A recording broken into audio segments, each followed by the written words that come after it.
The voice in my head almost destroyed me. Emily's journal at 23. Hey, it's Emily. And I need to tell you about the voice that almost killed me. Not literally, but close enough. For 3 years, I had this voice in my head that told me I was a fraud, that I was stupid, that everyone could see how incompetent I really was, and they were all just waiting for me to fail. The terrifying part? I believed it was telling me the truth. I thought that voice was me, my rational mind, the part that kept me safe by pointing out my flaws before anyone else could. But it wasn't protecting me. It was destroying me from the inside out. This is the story of how I discovered that my worst enemy wasn't the people who hurt me. It was the echo chamber I'd built inside my own head, and how learning to shut it down saved my life. I don't remember exactly when the voice started, but I know it got loud around middle school. You know that age when suddenly everything matters? When you're hyper-aware of every word you say, every outfit you wear, every microscopic flaw that might make you different. I was 12 when a girl in my class told me I talked too much, said I was annoying, loud, that people only pretended to like me because they felt sorry for me. I don't think she meant to destroy me. She was probably having a bad day. But something about those words lodged themselves in my brain and never left. From that moment on, I had this running commentary in my head. You're talking too much, they're getting annoyed. Stop laughing so loud, people are staring. Why did you say that? That was so stupid. They all think you're an idiot now. At first, I thought it was just self-awareness, being conscious of how I came across. But it got worse as I got older. In high school, the voice expanded its repertoire. You're not smart enough for honors classes. Don't raise your hand, your answer is probably wrong. Of course she didn't invite you to her party. Why would she want you there? I started second-guessing everything, every decision, every word, every thought. By college, the voice was a constant presence, like having a cruel roommate living in my skull who never slept and never shut up. I'd spend hours on a paper, then delete the entire thing because it's garbage anyway. I'd meet new people, then convince myself they were just being polite and didn't actually want to be my friend. I'd get invited to parties, then bail at the last minute because I'll just embarrass myself. The voice had its favorite phrases, its greatest hits. You're a fraud and everyone knows it. They're all smarter than you. You don't belong here. You're going to fail. You always do. And here's the insidious part. I thought this was normal. I thought everyone had a voice like this, that it was just part of being self-aware and not arrogant. I didn't realize I was living in an echo chamber of my own creation, where every negative thought bounced back at me, reinforced itself, became louder and more real. By the time I graduated and got my first real job at a marketing agency, the voice had convinced me of something truly dangerous. It convinced me it was telling the truth. I was 23, 6 months into my first job as a junior marketing coordinator. On paper, I was doing fine. My boss seemed happy with my work. My teammates were friendly. But the voice told a different story. They're only being nice because they have to be. Your ideas are mediocre. They just haven't told you yet. You made a typo in that email. They think you're incompetent. Every small mistake became evidence that I was a fraud. Every success was just luck, or them feeling sorry for me. I started staying late, redoing work that was already fine because it's not good enough. I stopped speaking up in meetings because everyone will think your idea is stupid. I turned down opportunities because you'll just fail anyway. Then came the project that changed everything. My boss assigned me to lead a campaign for a major client. It was a huge opportunity, the kind that could fast-track my career. The voice went into overdrive. You can't do this. You're going to mess it up and get fired. Everyone's going to see you're not actually good at this. Why did she give this to you? She must not have anyone better available. I spent 3 weeks working 18-hour days, convinced that only perfection would prove I wasn't a complete failure. I didn't sleep, barely ate, just worked and listened to the voice tear apart everything I created. That headline is terrible. Scrap it. This visual is boring. Start over. The client is going to hate this. You should just quit now.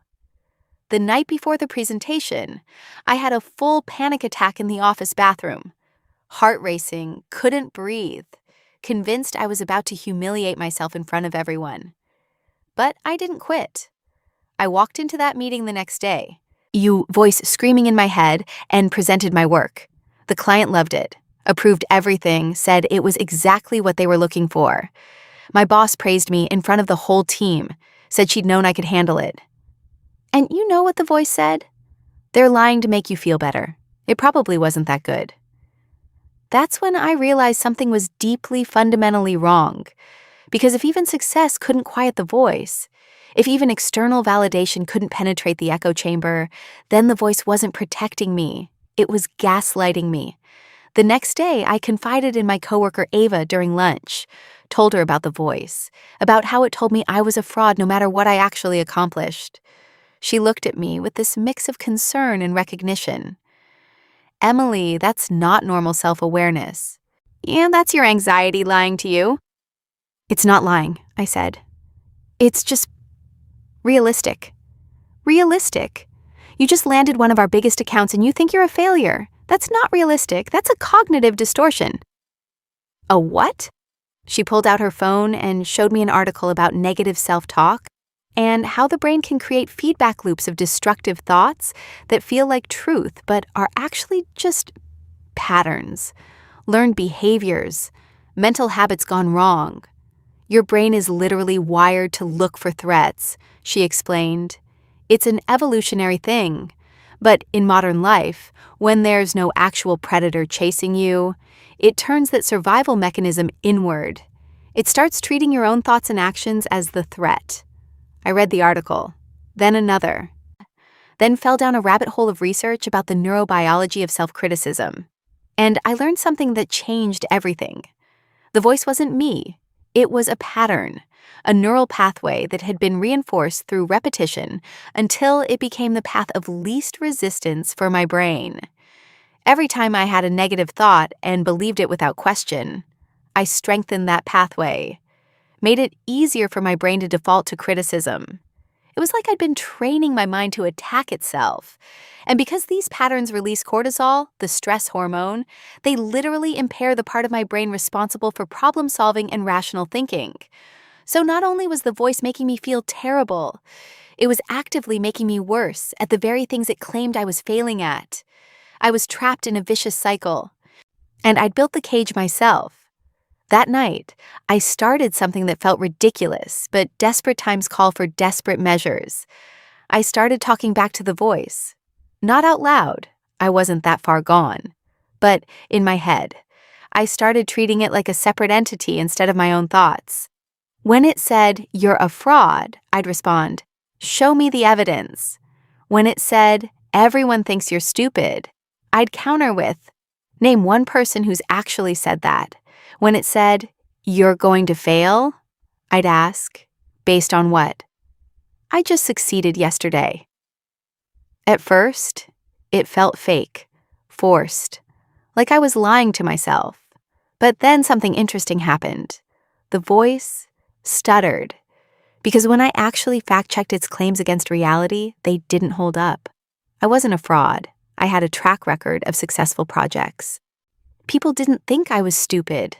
I had emails, Slack messages, verbal praise proving otherwise. I wasn't destined to fail. I'd succeeded more often than I'd failed. The voice was lying. It had always been lying. But it was so constant, so familiar, that I'd mistaken its volume for truth.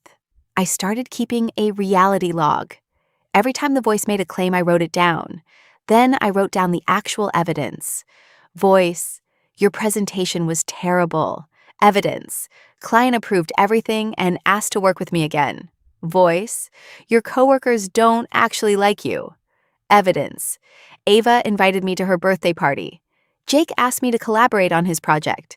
Sophia brought me coffee without me asking. Voice, you're not good enough for this job.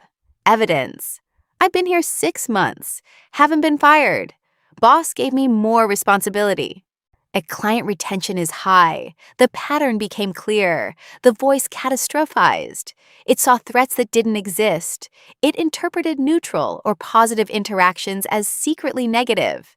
It was, as Ava had said, a cognitive distortion, a broken lens I was looking through that made everything seem worse than it was. My therapist, yes, I finally started seeing one, taught me a technique called cognitive distancing. Instead of I'm stupid, I'd think, I'm having the thought that I'm stupid.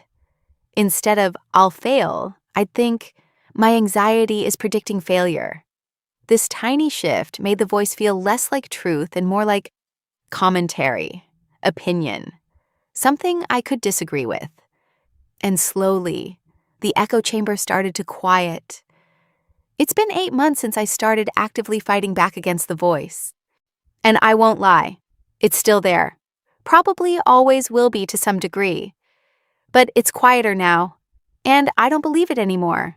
I've learned to recognize its patterns, the catastrophizing, the black and white thinking, the way it takes one small mistake and uses it to define my entire worth.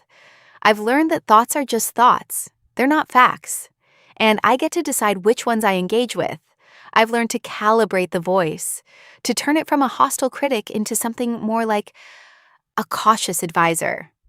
Instead of you're a failure, it's become this didn't work. What can you adjust next time? Instead of everyone hates you, it's become that interaction felt awkward. Maybe reach out to clarify. Instead of you'll never be good enough, it's become this is hard. Or you're learning. The transformation hasn't just been mental, it's been professional. I got promoted 3 months ago. I'm now a senior coordinator leading my own projects. I pitched a new campaign idea I would have never shared before. The CEO loved it. It's launching next month. I've made actual friends at work. Not just friendly coworkers, but people I trust enough to be honest with. And I've started dating someone who, when I told him about my anxiety and the voice, didn't treat me like I was broken. He just said, me too. I have one of those too. Turns out I wasn't alone. The echo chamber had just convinced me I was. The voice had made me feel isolated, uniquely flawed, like I was the only person struggling with this. But when I started being honest about it, I discovered so many other people, especially women my age, were fighting the same battle. We're all walking around with these hostile voices telling us we're not good enough, smart enough, pretty enough, successful enough, and we're all mistaking that criticism for self-awareness. If you're watching this and you have a voice like mine, I need you to hear this. That voice is not you. It's not your intuition. It's not your rational mind keeping you humble. It's a learned pattern, a neural pathway that's been reinforced through repetition. And what's been learned can be unlearned. You don't have to believe every thought that crosses your mind. You can fact-check your inner critic the same way you'd fact-check anything else. You can create distance between yourself and your thoughts. Recognize that anxiety is making predictions or not stating facts. You can recalibrate that hostile monologue into something functional, something that helps instead of harms. It won't be instant. It took me months to even start making progress. And I still have bad days where the voice gets loud again.